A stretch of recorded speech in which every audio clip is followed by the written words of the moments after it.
ဒါကတော့ကျွန်တော်တို့ဒီမေရပူရာဒီငလင်မှာကျွန်တော်တို့ဒီထိကြိုက်ခံစားခဲ့ရတဲ့ဒါမြို့မရှိရဲ့ကွက်ရဲ့ကျွန်တော်တို့အိမ်ပြိုနဲ့အိမ်လုံးဝလူနေများတဲ့ဒါကျွန်တော်တို့မိဘပြည်သူများကိုကျွန်တော်တို့စံပြမြစ်တာလူမှုကယ်ဆယ်ရေးအသင်းမှာဦးစီးပြီးတော့အလူရှင်များရဲ့ကိုစားကျွန်တော်တို့မနက်ဖြန်18ရက်နေ့မှာကျွန်တော်တို့စီတဘူစံ6ပြည်အိတ်တအိတ်နဲ့ကျွန်တော်တို့ဒီကလေးပဲတထုပ်ကျွန်တော်တို့ဖြန့်ဖြူးပေးမှာဖြစ်ပါတယ်เนาะဒါကတော့ကျွန်တော်တို့ဒီကလေးပဲဒီလိုမျိုးအထုပ်ဒီလိုအတွင်းထဲကဒီလိုပါကင်လေးတထုပ်ရယ်ကျွန်တော်တို့စံ6ပြည်အိတ်တအိတ်ဒါအလူရှင်ကတော့ကျွန်တော်တို့မန်းလေးယူနန်ဗုဒ္ဓဘာသာဖျားเจ้าမြန်မာပြည်ပွားတရုတ်လူမျိုးစုနှင့်စေတနာရှင်များမှာဒါငလင်ဘေးတင်ဒါပြည်သူများအတွက်ဒါလူတန်းပေးတာပေါ့နော်အဲ့ဒါကိုကျွန်တော်တို့စံပြမြစ်တာလူမှုကယ်ဆယ်ရေးအသင်းမှကျွန်တော်တို့ဦးစီးပြီးတော့ကျွန်တော်တို့ဖြန့်ပေးမှာဖြစ်ပါတယ်ကျွန်တော်တို့ဒါမျိုးမရှိရက်ကွက်အမေရာပူရာမျိုးမရှိရက်ကွက်နော်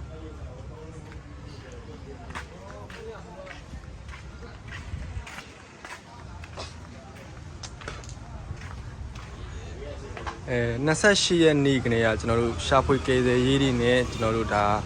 ဒီပြန်လည်နေရာချထားရေးနဲ့ဒါအရေးပေါ်ပြန်လည်နေရာချထားရေးနဲ့ဒါပြန်လည်ထူထောင်ရေးတွေအထိကျွန်တော်တို့စံပြမြစ်တာလူမှုကယ်ဆယ်ရေးအသင်းမှာကျွန်တော်တို့မေနာပူရာမြို့နယ်ဒီမြို့နယ်လုံးကိုကျွန်တော်တို့ရဲ့တက်နိုင်သလောက်အားအင်တွေနဲ့အင်အားတွေနဲ့ကျွန်တော်တို့ယနေ့အချိန်ထိ28ရက်ကနေယနေ့ချိန်ထိကျွန်တော်တို့အားဖြည့်ကူညီဆောင်ရွက်နေတာအခုချိန်ထိပါပဲเนาะဒါကျွန်တော်တို့ဒါဒီငလင်းနဲ့ပတ်သက်တဲ့လုပ်ငန်းစဉ်တွေကိုကျွန်တော်တို့ဘက်ကနေပြီးတော့ဒါဆောင်ရွက်နေတာခုချိန်ထိပါပဲเนาะကျွန်တော်တို့နေအိမ်စားထိုးတွေလည်းကျွန်တော်တို့ဆောင်ရွက်ပေးထားသလိုကျွန်တော်တို့တွဲလက်အစားထိုးတွေရေပုံပိုင်းကန်းသွားတဲ့ကြေးရွာတွေမှာလည်းရေပုံပိုင်းအစားထိုးတွေကျွန်တော်တို့ဆောင်ရွက်ပေးထားပါတယ်เนาะပြီးတော့လက်ရှိ28ရက်နေ့ကနေစတင်ဖွဲ့စည်းထားတဲ့ကန့်နယ်မြေအားလုံးကိုလည်းကျွန်တော်တို့မေရာပူရာမှာအစဉ်ပြေချုံးမွေးအောင်လူရှင်တွေနဲ့လူတန်းမှုတွေစနစ်တကျလောက်ကင်နိုင်အောင်လဲကျွန်တော်တို့စံပြမြစ်တာလူမှုကယ်ဆယ်ရေးအသင်းမှာဒါကုညီ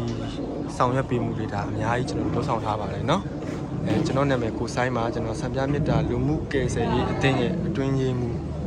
ကျွန်တော်ကတော့လက်ရှိဒီငလင်နဲ့ပတ်သက်ပြီးတော့ဒီဒါဒီပြန်လည်နေရာချထားရင်းနဲ့ရေးပေါ်ဒါနေထိုင်ရင်းနဲ့ဒါစားတောက်ရေးလက်ရှိကျွန်တော်တို့ဒီခုချိန်ဒီဒါပြန်လည်ထူထောင်ရေးတွေအတွက်လည်းကျွန်တော်ဒီဘက်မှာဦးစီးဦးကင်ကျွန်တော်လုပ်နေပါတယ်เนาะ